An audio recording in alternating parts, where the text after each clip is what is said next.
Hi guys, welcome to our channel market with Rahul Singh.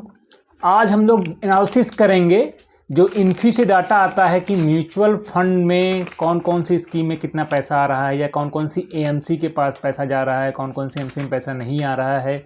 उन सब चीज़ों को एनालिसिस करेंगे।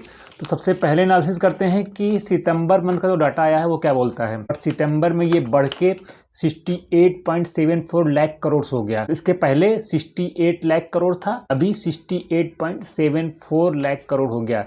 इट्स मीन 74,000 करोड़ का इन्फ्लो हुआ है ड्यूरिंग सितंबर मंथ में। अब बात कर लेते हैं किस किस स्कीम में कितना कितना हुआ। तो सबसे ज्यादा इन्फ्लो हुआ एसबीआई म्यूचुअल फंड में, करीब 19,947 करोड़ रुपीज का इन्फ्लो हुआ है और उसका जो एयूएम साइज बढ़ के हो गया है वो हो गया है 11.34 करोड़। तो सोच लीजिए 68.74 करोड़ में 11 करोड़ का तो मार्केट कैपिटल सिर्फ एसबीआई म्यूचुअल फंड्स के पास में है।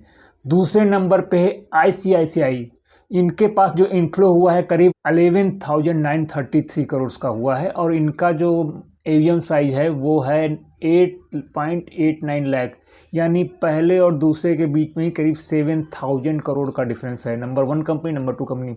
तीसरे नंबर पे जो कंपनी आती है वो है UTI mutual fund. UTI mutual funds के पास जो इन्फ्लो आया है वो करीब 7,691 करोड़ आया है और इनका टोटल असेट साइज हो गया है 3.51 लाख करोड़। काफ़ी पुराना फंड है। इनफैक्ट इंडिया का जो पहला म्यूचुअल फंड लॉन्च हुआ था वो यूटीआई के अंदर ही लॉन्च हुआ था। अब आते हैं, हम बात करते हैं फोर्थ नंबर पे। फोर्थ नंबर पे है हमारा कोटक म्यूचुअल फंड।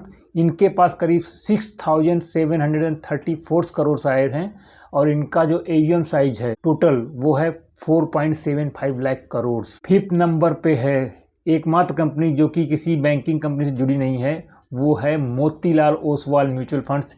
इनके पास करीब 1,692 करोड़ का इन्फ्लो हुआ है और इनका टोटल असेट साइज सिर्फ 85,000 करोड़ का है। इसके बाद अगर हम बात करते हैं तो इन्वेस्को म्यूचुअल फंड, इनके पास भी करीब 5,850 करोड़ का इन्फ्लो आया है और इनका जो एयूएम हो गया है 1.04 लाख करोड़ का हो गया है। इसके बाद बात करें तो एचडीएफसी म्यूचुअल फंड्स, इनके पास भी करीब 5,518 करोड़ का इन्फ्लो आया है और इनका टोटल एयूएम होकर 7.74 लाख करोड़ का हो गया है। अब मेन मुद्दे बात करते हैं। आपने नोटिस किया होगा इतने सारे मैंने बात कर दी जिनके पास 5,000 करोड़ का इन्फ्लो आया है, इनको हमने डिस्कस किया। अब इसमें आप डिस्कस में सोचेंगे कि पराग पारिक का तो नाम ही नहीं है, क्वांट का तो नाम ही नहीं है, तो ऐसे अगर हम इन्वेस्टमेंट करेंगे तो हम कैसे रिच बन सकते हैं कि कभी कोई थीम चला ले रहे हैं, कभी कोई थीम चला रहे हैं। अरे किसी में भी आप इन्वेस्ट कर रहे हैं तो कुछ टाइम तो दीजिए। हो सकता है कोई भी स्कीम हो उसमें कुछ टाइम वो अंडर परफॉर्म भी करती है, कुछ टाइम तो दीजिए। हो सकता है कि उसका फंड मैनेजर थोड़ा सेफ बेट कर रहा हो, उसे लग रहा हो कि मार्केट करेक्शन आने वाली है। हो सकता है कि वो कुछ कैश होल्डिंग में बैठा हो जिसके कारण परफॉर्मेंस ना आ पा रही हो, या पर्टिकुलर स्ट्रेटजी जो वो लगा रहा है वो इसमें परफॉर्म ना कर रही हो। तो हमें 1-2 क्वार्टर के नॉन परफॉर्मेंस से म्यूचुअल फंड को बार बार स्विच नहीं करना है। It's not a wise decision. ऐसा नहीं है कि जिसमें आप स्विच करेंगे वो अच्छा परफॉर्म ही करे, उसको वो भी हो सकता है अंडर परफॉर्म करे और इसकी प्रोबेबिलिटी ये ज़्यादा होती है कि वो अंडर परफॉर्म करे। आपको म्यूचुअल फंड तभी स्विच करना है जब वो कंटिन्यूअस अंडर परफॉर्मिंग करे। जैसे कि आप बात करेंगे तो आदित्य बिरला सन लाइफ और यूटीआई, इन लोग के हैं कि ये कंटिन्यूअसली अंडर परफॉर्म कर रहे हैं। तो आप देखेंगे कि इनमें इन्वेस्टमेंट हो रहा है, तो जिनमें इन्वेस्टमेंट हो रहा है वो क्यों हो रहा है। एसबीआई में होने का सीधा रीज़न यही है कि जो एसबीआई म्यूचुअल फंड्स है उनके सबसे ज़्यादा बैंक अकाउंट थे उनके नाम पे, और बैंक अकाउंट पर्सनस को उन लोगों ने काफ़ी सारे लोगों को रेगुलर म्यूचुअल फंड्स पकड़ाए हैं और वो लोग तो कंटिन्यूसली इन्वेस्टमेंट कर रहे हैं। लेकिन जो आजकल के समझदार लोग हैं जो कि ज़्यादा टेक फ्रेंडली हैं वो बार बार स्विच कर रहे हैं।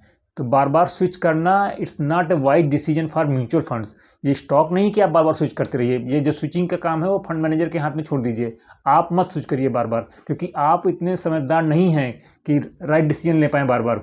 हो सकता है कि आप क्या करेंगे, अंडर परफॉर्मर हटा के जो परफॉर्मर वाला होगा उसमें चले जाएंगे, तो वो तो ऑलरेडी चढ़ चुका है तो वो हो सकता है कि और नीचे चला जाए उसके बाद।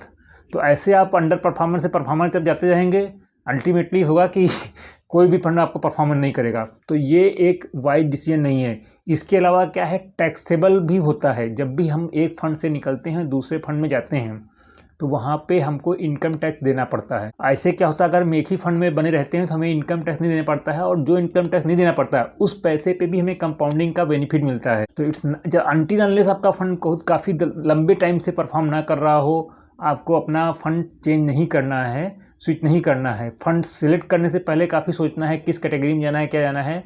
लेकिन एक बार आप आ गए हैं उसमें तो थोड़ा टाइम दीजिए। हो सकता है कि वो कुछ टाइम के लिए अंडर परफॉर्म करे, लेकिन आपको देखना है कि उसका हिस्ट्री कैसा है, कितने टाइम तक वो ड्रॉडाउन फेस में रहता है, कितने टाइम में निकल जाता है। 1 या 2 क्वार्टर सफिशिएंट नहीं है किसी फंड को परफॉर्मेंस को जज करने के लिए कि वो परफॉर्मर है या अंडर परफॉर्मर है। तो आई वुड रिकमेंड कि आप लोग जिसमें भी हैं, चाहे वो पारंपरिक हो चाहे वो क्वांट म्यूचुअल फंड्स हो, कोई ख़राब नहीं है, अभी कोई ख़राब नहीं हो गया है।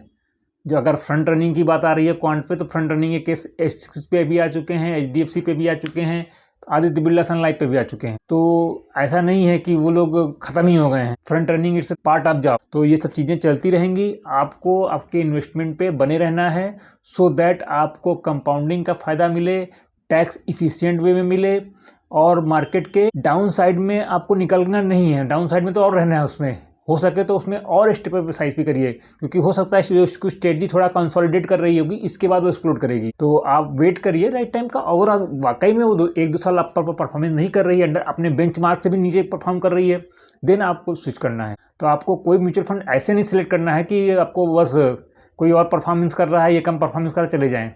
वो अपने बेंचमार्क से अगर कम परफॉर्मेंस देना चालू कर दिया है, तब आपको कुछ सोचना है, और वो भी 1-2 क्वार्टर के रिजल्ट पे नहीं, कम से कम 1 या 2 साल के रिजल्ट पे। Thank you, bye.